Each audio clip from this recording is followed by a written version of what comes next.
Well, welcome to the Startup Espresso.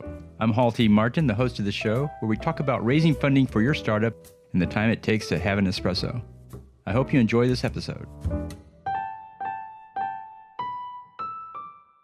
Hello, this is Hall T. Martin with the Startup Funding Espresso, your daily shot of startup funding and investing. Term sheets tend to favor the founder over the investor or the other way around. Here's how to tell if you have a founder-friendly term sheet. Valuation skews to the higher end of the market in favor of the founders. There's no liquidation preference for the investors. The option pool shares will be paid for by both founders and investors and not founders alone. There are no performance reviews nor non-compete clauses for the founders. There are no dividends paid to the preferred shareholders. The term sheet uses a broad-based weighted average for anti-dilution and includes provisions for the investors to pay to play. The investors must pay their own legal expenses. The term sheet does not force arbitration, which means that founders and investors can use the courts. Look for these key points in the proposed term sheet to indicate which party it favors. Thank you for joining us for the Startup Funding Espresso, where we help startups and investors connect for funding. Let's go start up something today.